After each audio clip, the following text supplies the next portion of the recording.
Welcome to The Explainer. Today, we're diving into a presentation that completely flips the script on what we think we know about Dr. Martin Luther King Jr.'s assassination. This is definitely not the story you learned in school.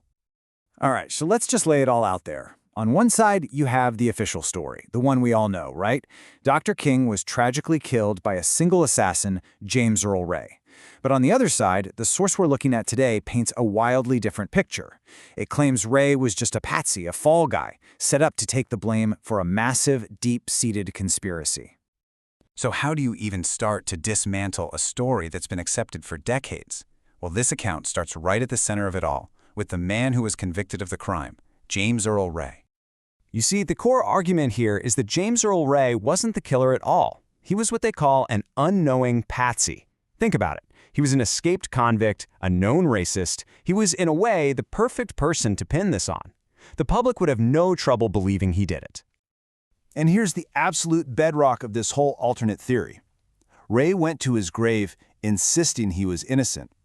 He maintained, until the very end, that he was framed by some shadowy figure he only knew by the name Raoul.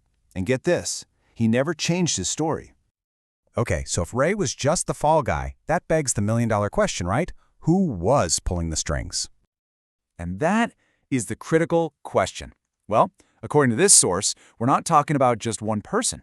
We're talking about a whole network of incredibly powerful organizations. And when I say powerful, I mean it. This wasn't some small-time operation.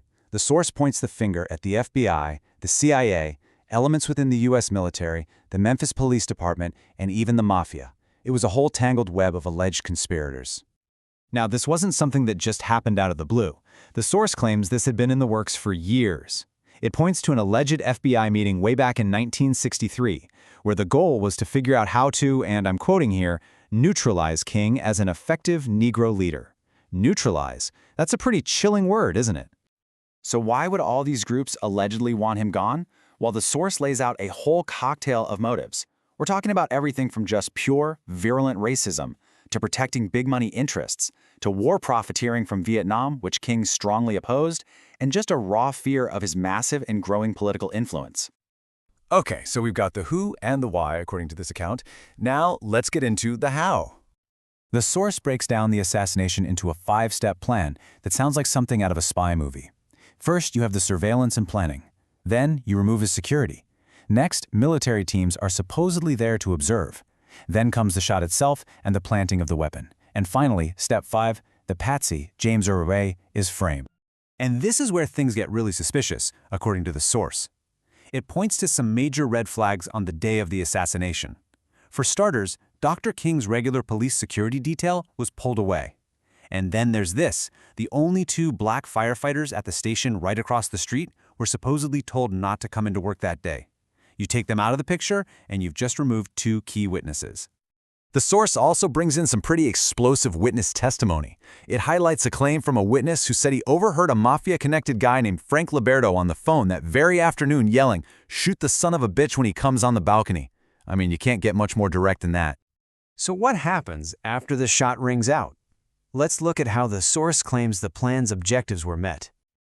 Well, the source argues that the plan was a total success, but not just in the obvious way. The first goal, the tactical one, was obviously to neutralize Dr. King. That happened. But the second, maybe even more important strategic goal was to make sure the full story never came out. And by getting Ray to plead guilty, they avoided a public trial where all of this could have been exposed. Now, you might be thinking this is all just speculation, but the source leans heavily on something that actually happened in court. In 1999, the King family themselves brought a civil suit against a man named Lloyd Jowers, and you have to hear the verdict. The jury found that yes, Jowers was involved in a conspiracy to kill Dr. King, and so were, and this is the kicker, unnamed others, including unspecified government agencies. That's a jury in a U.S. court saying government agencies were part of a conspiracy. So, when you put all of this together, what's the final takeaway from this document? What's the final judgment? Well, it doesn't pull any punches. It concludes that the assassination was a complete and total waste.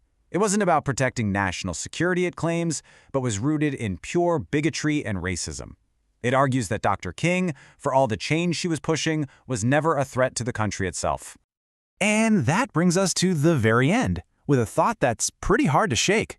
The source points out that a lot of the government's files on this case are still sealed, and they won't be opened until 2029. So it really leaves you wondering, doesn't it? What truths might still be locked away in those files?